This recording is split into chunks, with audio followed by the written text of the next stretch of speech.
Welcome back, Miss Psycho. Right. Nice to see you again. Nice to see you too. Last time we spoke, we were talking about your performance on The Voice in Romania, and you said one line which actually completely inspires today's video. You said Angelina Jordan is all about tone, and I said to you, wow, we can make a whole video just on that one line. So over to you. You are a singer-songwriter, so you understand tone very different than most people do. So tell us what you mean by tone and what you hear by tone. It would be if I were to ask you, please describe the taste of water. So Wow. it's pretty much like that. So you're gonna see later. It's more for examples that you're gonna understand. Okay. It's not necessarily a description, but for me, one would be the very, very natural, no effects sound that a person makes, a human being makes.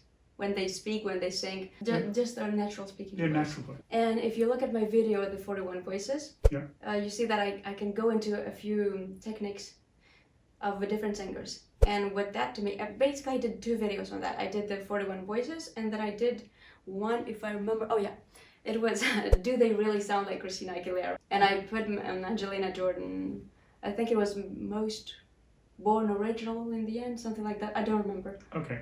Give us an example from your 41 voices of a specific type of tone or a specific example of what you mean by tone. I would not be able to do that because in the 41 Voices, I do techniques. Okay. I don't do tones. Tones it's literally, my tone is right now that I'm speaking with. Okay. My tone, it can be in a soft speaking voice. It can be, if I add a little bit of air, it can be like that, a little bit louder. If I add, it's still my tone, but I add air. But if I want to do a cliche imitation of Cher or Diana Ankudinova, I would talk like that. That's an effect. It's like I'm crying, but I'm trying my best. Got it.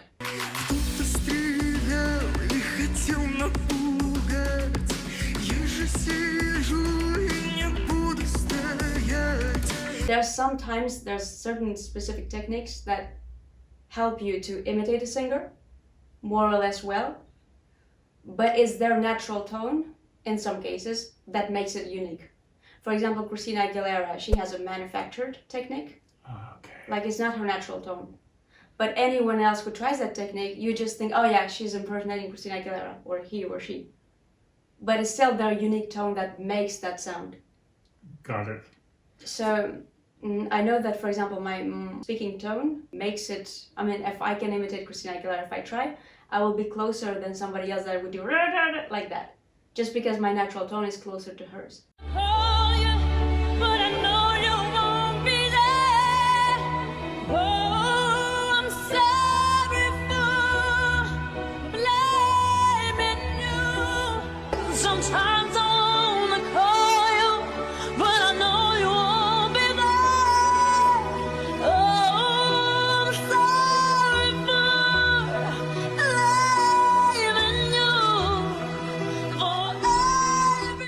Okay, so you have said that Angelina Jordan is all about tone, meaning her natural voice is unique and instantly recognizable, and what makes her really, really special. Exactly. To me, an artist is like, it goes through a list of criteria that they can like check a box, and well, for Angelina, it's enough to check one box, the tone. They don't need to add she adds a technique as well. But if you think of singers, the famous ones, it doesn't matter what kind of niche, what kind of style. You have the tone. Some of them are distinctive by tone. Some of them are distinctive because, Whitney Houston, it's also the tone, but it's plus she made a whole show out of different runs, riffs. Yeah, okay. So she does all those special effects. So she's famous because she's a technical singer. Yeah. And that's plus her tone. Yeah. But that's like the technical singers, it's a lot of Asian, like Filipino singers. They usually have the technique, but a lot of them sound alike, unfortunately. Okay. So they don't have the tone, they just have the skills. And then you would add, production, which would be the instrumental type. You can add visual production, which would be the visual identity. Like if you think of Michael Jackson, he ticks all the boxes. He literally ticks all the boxes. From what I noted, I think he's the only one who does that. So when you say visual Do you mean what the video looks like, or? Somewhat. So I wrote tone, so it's something that cannot be imitated. It's a natural voice. Then I wrote technique. It's things that you add, but you're famous for being a very skilled vocalist, Jessie J type. They can be a performer. That would be Beyonce. Somebody like Beyonce, because they put out a show. And then the sound identity, that would be the production. Or sometimes it can be somebody that does a whole sound identity out of their voice, but that's more rare. That's Christina Aguilera, for example. And the visual identity is the last. Is please think now of a Michael Jackson video, and you have visuals, a certain type of visuals in your head.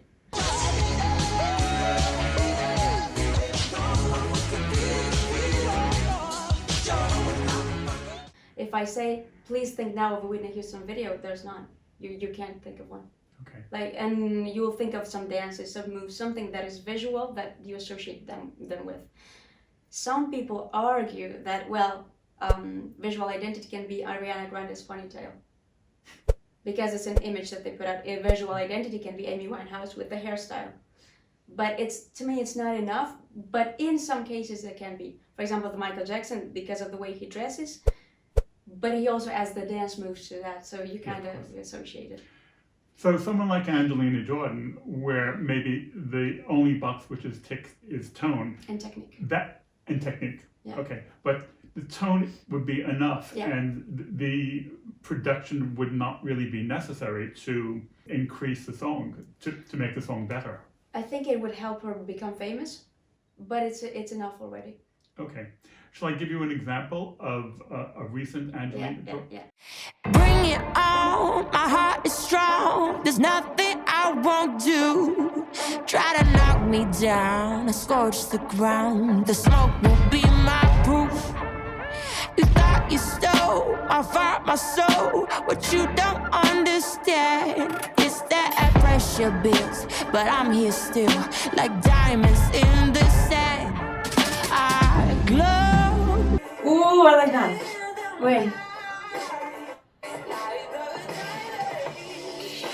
I like that. It gets better. Okay.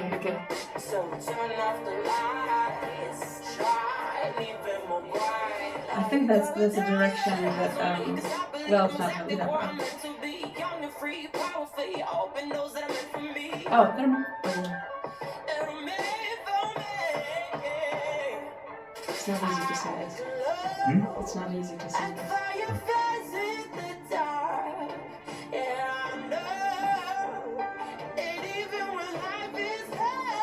What? We don't need to hear that. Can I?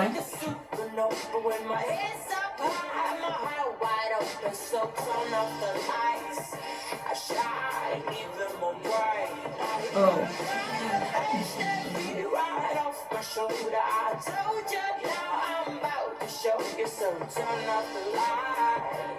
Yeah, that's it. Oh!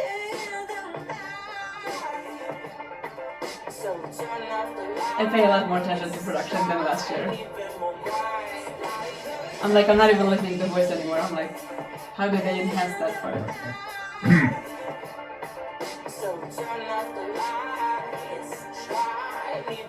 Look at production. So my question to you is, did she need that type of production? Did it enhance her? Did it just take it into a different dimension? Yeah, she needed it. She needed it. She Okay. needed it. I did a table and I checked the box for different people, and I was thinking, how could Angelina take a box that would make her stand out not as a diva, like not the Whitney Houston, Mariah Carey, Celine Dion, and I don't know, that kind of vocalist, because they're not really only vocalists, but still. How could she stand out from that? Because she has a very interesting tone. Whitney Houston, she put out an album where she was just about tone. Well, mainly for the average listener, because people, when they hear technique, they think of the voice kind of shows. So she put that out, and it was not successful, because people associate Whitney with all sorts of runs and riffs, Angelina, people don't. That's why it's hard because it's very technical what she does, but people don't associate that with. Maybe the elder generation they do because they understand the talent and they've heard enough jazz in their life or something like that. But the younger generation they don't understand it. Yeah, if you don't go and all sorts of high notes all the time and rasp and she does that with covers. I mean, with the covers that. But it's not necessary for them to fall in love with an artist. Some people are saying that this song by Angelina Jordan is aimed not only as a pop song, but specifically for her generation. Yeah, which is why I said she needed that kind of production. Yeah. Because the new kids, they don't want, it's a voice, a tone is not enough. It's very rarely enough. Yeah. Like Adele is for them. But Adele, for example, is associated with heartbreak and pain. And there's the whole story. It's her identity started not visually, but it was more the story itself. She was a chubby girl and being heartbroken. Angelina doesn't have that kind of reality show kind of story. Yeah, okay. I'm just gonna do a quiz on you. You're going to do a quiz on me? Yeah. I might fail. Okay, I'm gonna do. Well, you know that I don't look. Okay. Look at the camera. You can make faces I'll for the look camera. at you, okay? Okay, because I'm worth it. Because I'm worth it. Okay, so you know that Michael Jackson ticks all the boxes because I've already told you. You have tone, technique, performer, sound identity, visual identity. Do you think Miley Cyrus ticks visual identity? Yes. Okay, why? Because of who she is and how she is and how she presents herself and what she looks like. Do you think Celine Dion, Barbara Streisand have a visual identity? Not so much. Okay, Whitney doesn't have either. Dua Lipa, does she have an interesting tone? Like, what is she famous for? Is it for the technique, performer, sound identity, visual identity, or tone? I should have studied for 3 days before having this exam. No, but that's the trick, because if you study, then it's not Okay, interesting. Okay. That's how a listener that doesn't really care about those singers in particular perceives them. Okay. So, for example, I put Adele and Angelina. They were almost to me the same, but I still put Angelina in the technique part because Adele is not really a vocalist, even if it's hard to sing her songs. Because they all have some sorts of talent in singing. So, but you have, for example, somebody like Sevdelisa and Björk. They only have an somewhat distinctive, interesting tone. They have no technique and no like performance skills, but they have a sound identity and a visual identity that is super strong. If you think of Björk, you see all the effed up visuals.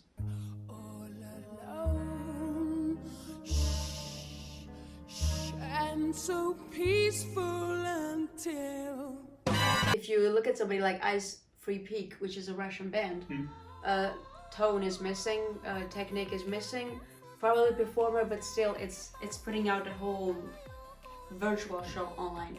Of course. It's difficult to put that out on a stage. And then you have somebody like Asaf Avidan. He's on fire, but he has zero visual identity. And he's in a niche of his own. You just know that that's Asaf. He created his own He's about tone, isn't he? tone, technique, but performer as well. I would say the sound identity. Because the production has a little bit of tribal influences, but it's pop tribal. It's pop, rock, tribal. Okay. She said, baby, you're my color. I said, no, baby, I'm your stain.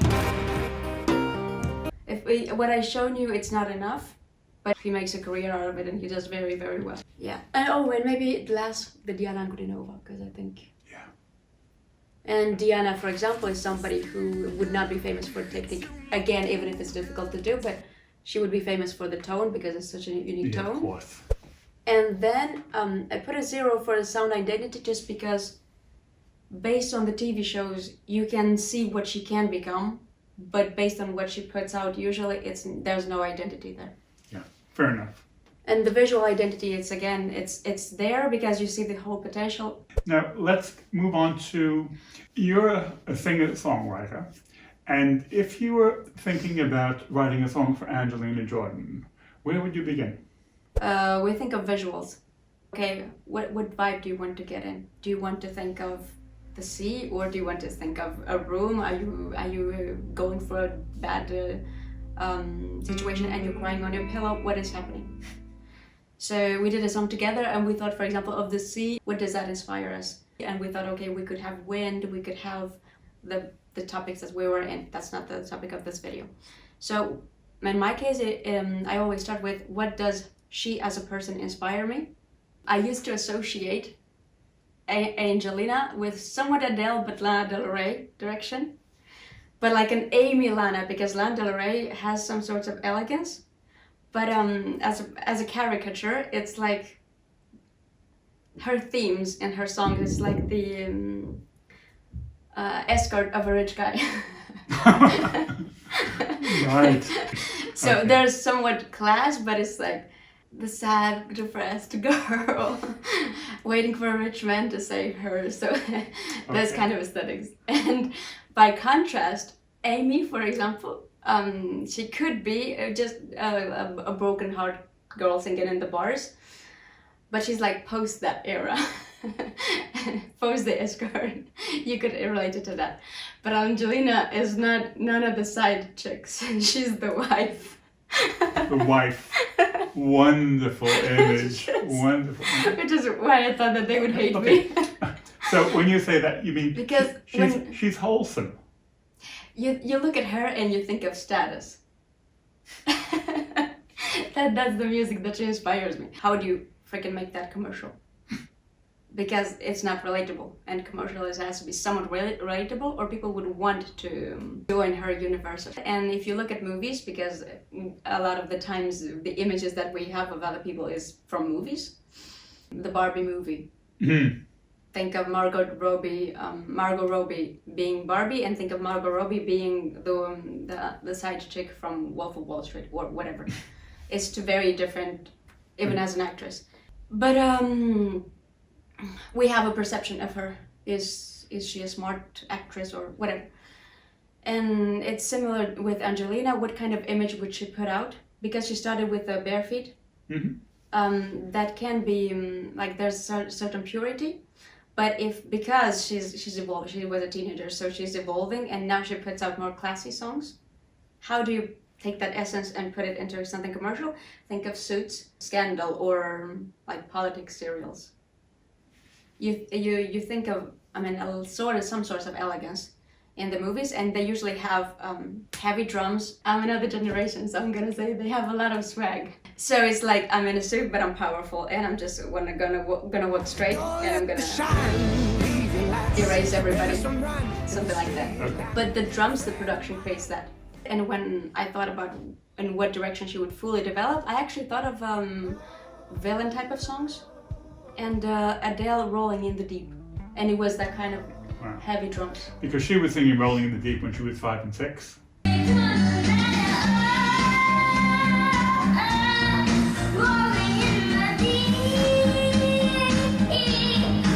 I don't see her as the heartbroken girl, the Adele type or the Amy Winehouse. She's more the observer, which is why I thought, like the mystery woman, elegant, classy mystery woman in the shadow of a status man, high status man.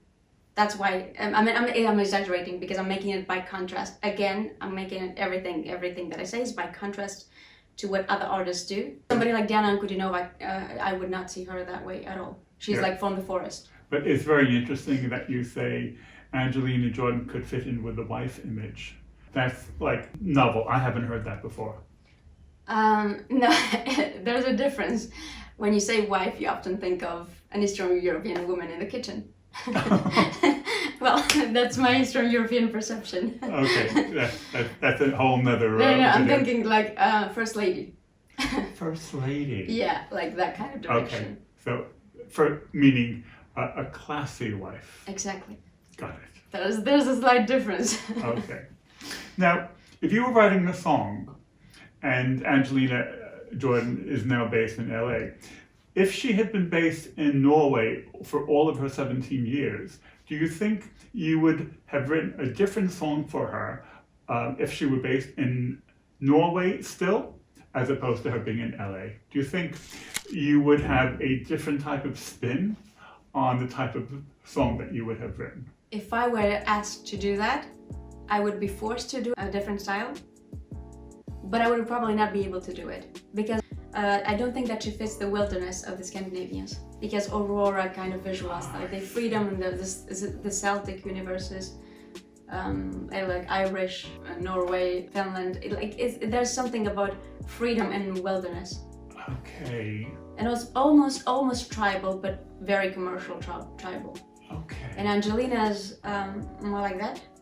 Okay. And they would be like, Now, last night together, you heard for the first time Angelina Jordan's song of Oslo, which was. yeah. Now, how did that fit into what we're talking about? Back home by the sea and the waves. It was very, we call it in Eastern Europe estrada, Meaning? the popular music, what you guys call pop, we call estrada, but it was the rhythm, literally the songwriting was very 80s of Eastern European estrada. Wow. Mă-ntreb chiar și acum unde ești. Dar fi să vii,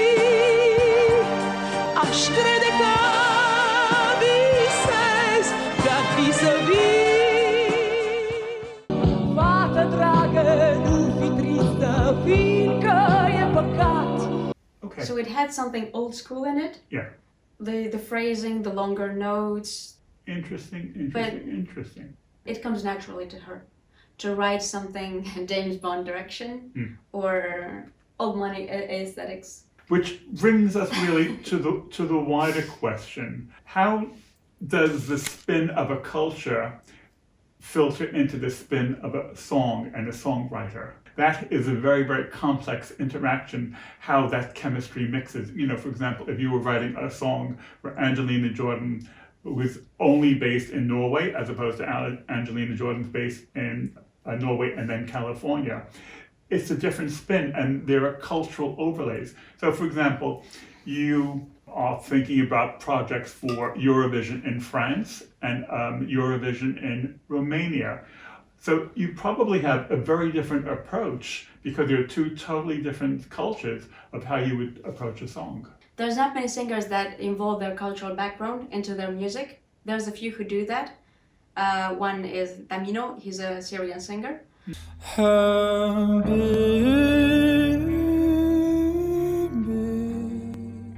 And he's sad, but in his inflections, vocal inflections, Arab runs.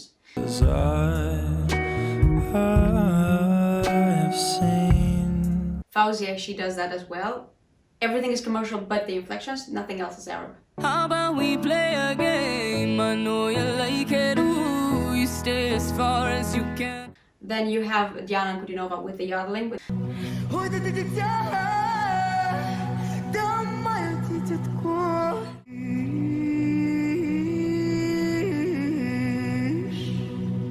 Let's talk more about the songwriter. Would you think that you could inject a cultural influence, or do you? Yeah. Well, when you think of Eurovision, it's very difficult because you have a lot more factors that are involved. It's not just the songwriting, but you have the songwriting itself, which should involve the culture of a country. And then you have the political factor, which is they vote for the country that they're friends with. You would have the production as well, which, well, you can translate the culture for the production, not necessarily for the voice or the songwriting itself. In my case, I wanted to do Romania, Moldova, and France. I left France at the end simply because it's very hard for me to sing with their accent because it changes entirely the pronunciation. I'm not able to do my strong voice, my ha.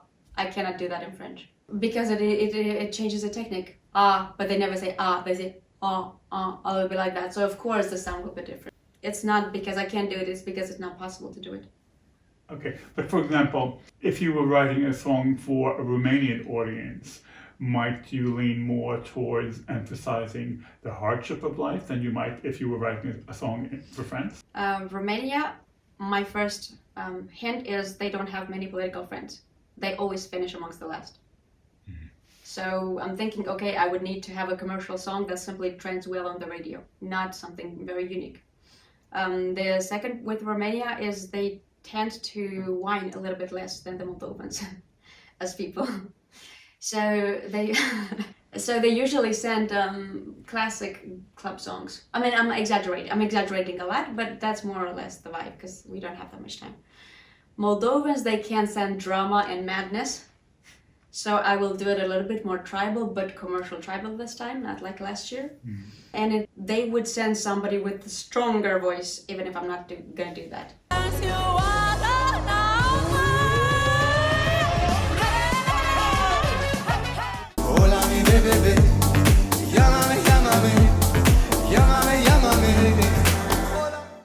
Romanians, they would send somebody with a softer voice, because the production guys that I work with, they ask me to sing like that, not like that.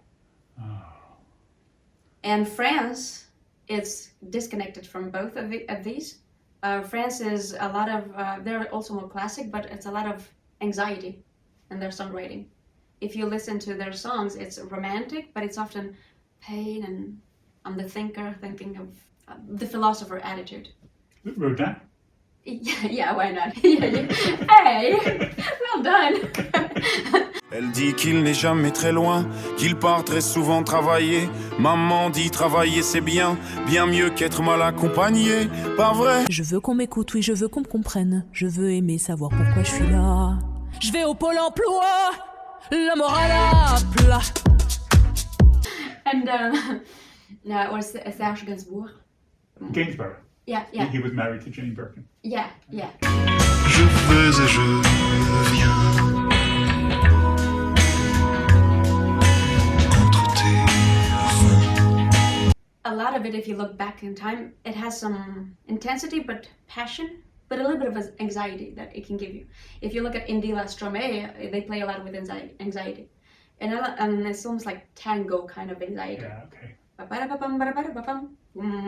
With violin.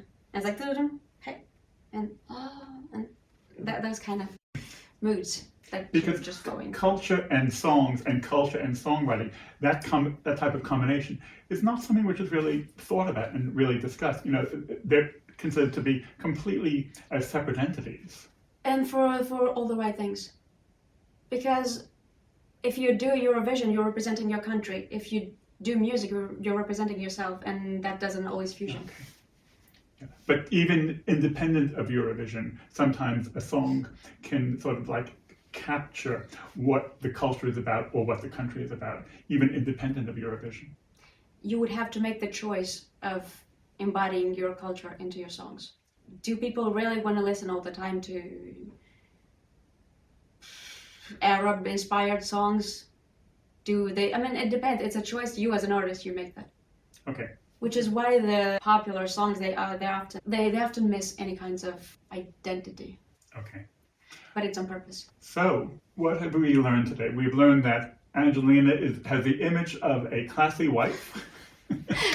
First lady. And we have learned that Angelina Jordan is first and foremost about tone.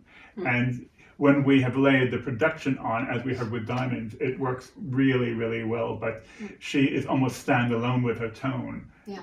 And that just can carry her through for decades and decades. Well, Miss Psycho, you have certainly filled our brains with lots of information today. I hope so. Yeah, for sure. And thank you for having me for the third or I'm not sure, fourth time. No, our pleasure.